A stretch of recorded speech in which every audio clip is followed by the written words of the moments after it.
Hey lovelies, it's Luna here. Welcome back to my channel. If you're new, hit that subscribe button and join our fabulous little community. Okay, so today I'm sharing something wild that happened to me a few years ago. I like to call it the weekend I became the lady in red. And yes, it started completely by accident. Or maybe destiny had a sense of humor. So picture this. It's the end of September, and our little office of 7 people, 6 women and me, the token guy, is having one of those long department meetings. You know, the kind where everyone just wants snacks and coffee. We go through the usual stuff, policies, schedules, blah, blah. But then someone brings up the big topic. See, our company takes Halloween seriously, like full-on costume competition, decorations, the works. We start tossing ideas around. Witches, superheroes, movie characters, but everything feels overdone or too expensive. Then Angie, one of my coworkers, goes, "What if we do a rainbow?" Everyone kind of blinks at her, but she explains, there are 7 of us, 7 colors in the rainbow. Red, orange, yellow, green, blue, indigo, violet. It's perfect. And honestly, it was. Simple, colorful, and fun. And cheap. So we agree. Everyone gets a color. I ended up with red. Didn't think much of it at the time. Oh, sweet, naive me. A few days later, I walk into the office and everyone's huddled around talking. I ask, "What's up?" Angie looks at me like she's about to drop a bomb. She says, "We decided the costume base will be a black skirt and a colored top." I laugh until I realize everyone's staring at me. "Wait," I say, "a skirt? As in me too?" They all nod, dead serious.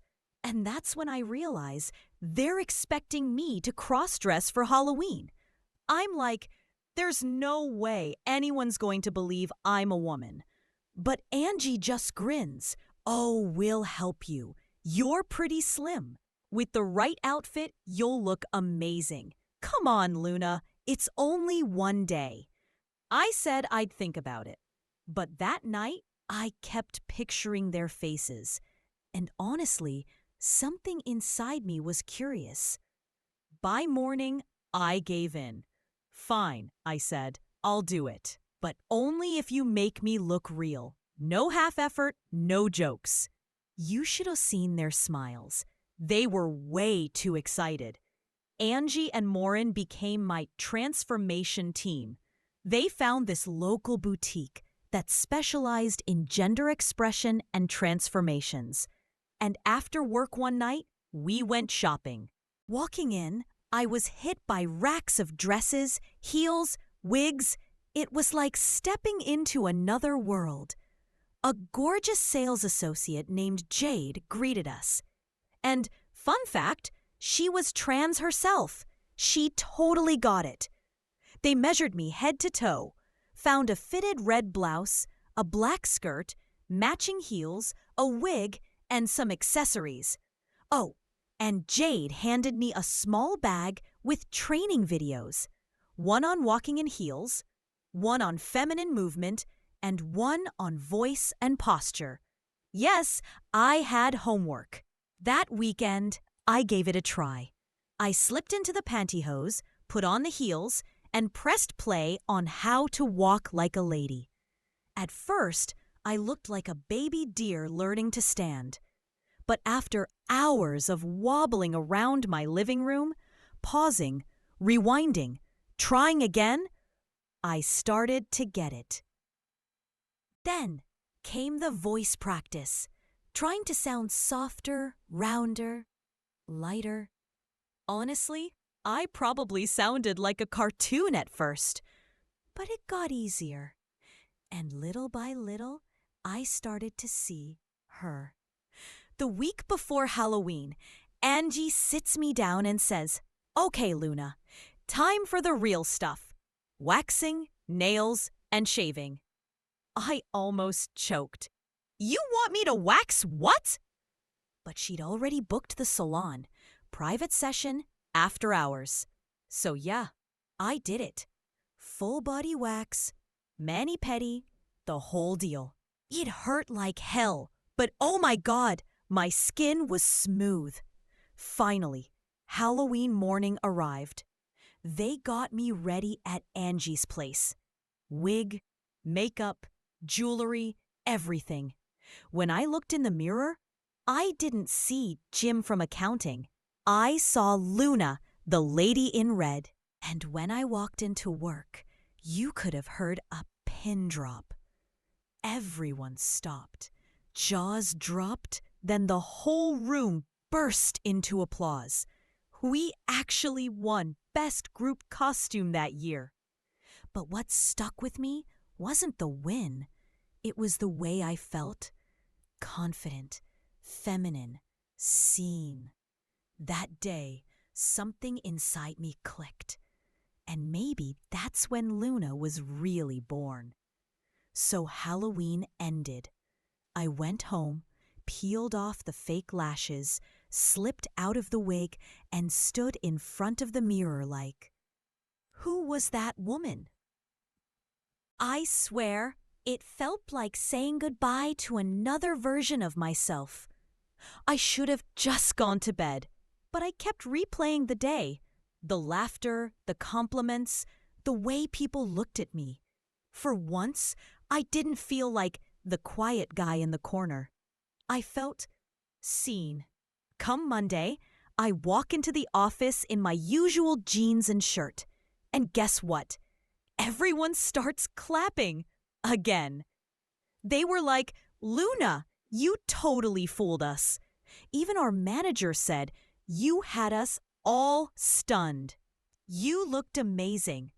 And that word, amazing, stuck in my head the entire day. No one said funny or weird or crazy. They said I looked amazing. I didn't expect how much that would mean to me. Over the next few days, people from other departments started stopping by my desk. Like random people I barely knew were like, weren't you the red one from the rainbow group? You totally pulled it off. And one guy even said, bro, I didn't recognize you at all. You looked kinda hot. Cue my entire soul leaving my body. But deep down, I was smiling. Because for the first time, someone saw a side of me that I'd been too scared to show. Now here's where it gets interesting. Remember Jade? The person from the boutique who helped me get ready? She messaged me a few days later. Hey, Luna, how'd it go? Want to stop by again sometime? And without even thinking, I typed back, actually, yeah, I'd love to. So that weekend, I went back to her shop. This time, not as a nervous guy doing a dare, but as someone curious about herself. We tried on different looks, a soft sweater dress, a pair of jeans that actually fit my hips, and a long brunette wig that made me feel calm and me. Jade smiled and said, "You're glowing. Maybe you found a part of yourself you didn't know you were missing." And I just stood there, staring at my reflection, whispering, maybe I did. The funny thing? Once you've seen yourself as your true self, even for one day, you can't unsee it. That weekend, I realized something. What started as a costume wasn't just about Halloween. It was a doorway. I started practicing my makeup at home. Just little things. Mascara, gloss, maybe a touch of blush. Every time I did, I felt lighter, more confident, not pretending, not hiding, just Luna. For a while after Halloween, I kept Luna kind of private, at work. The girls still called me Miss Red as a joke, but outside, I went back to jeans and sneakers. Still, Every weekend, I'd sneak a little Luna time. A bit of makeup, maybe that red blouse I loved so much. It felt like having a soft secret that made me smile. Then, one Friday night, my best friend Marco invited me to a small get-together. He texted, "Wear something nice, no hoodies." And I thought, maybe it's time for Luna to meet the world. I showed up wearing a cute burgundy wrap dress, ankle boots, and a short wig that framed my face just right. When Marco opened the door, his eyes went wide. I said, "Hey, it's still me, just upgraded." There was this silence. You know that half second where you're not sure if you should run or laugh. And then he just started grinning. "Luna, you look incredible. You've been hiding this from us?" Everyone else was super curious. Lots of questions, some giggles, but mostly kindness. Someone even said, "You seem happier." And honestly, they were right. I was. Of course, not everyone got it. One of my old college buddies pulled me aside and whispered, "So, is this like permanent?" I laughed and said, "Relax. It's just me exploring who I am. No label needed right now." It was strange. Some people needed an explanation, and others just wanted to compliment my eyeliner. But by the end of the night, we were all dancing in the living room to 2000s pop hits, and Luna fit right in. Later, Marco and I sat on the balcony. He handed me a drink and said, "You know, I've never..." That hit me hard. Because sometimes you don't need approval. You just need someone to see you and not flinch. He raised his glass and said, "To Luna, the boldest one of us all." I think that was the first time I realized I didn't want to hide anymore. After that night, Luna stopped being a secret. I started showing up to brunch with my girls, dressed however I felt that day.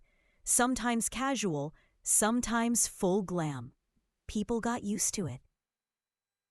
Some even started asking me for style tips. Imagine that, me, the office guy, teaching contour. Every step felt like peeling away a layer of fear. And underneath all of it, there she was, confident, real, and unapologetically Luna. So yeah, that's how my friends met Luna, with surprise, laughter, and a lot of love. If there's one thing I've learned, it's this. People can't truly support you if they've never met the real you. If you enjoyed this part, give it a thumbs up and comment, "Be Bold Luna," so I know you're part of the Glow Up crew. And don't forget to subscribe, because next time I'm sharing how my family found out. And let's just say, that story has both tears and tacos. Until next time. My loves, stay kind, stay curious, and always stay you.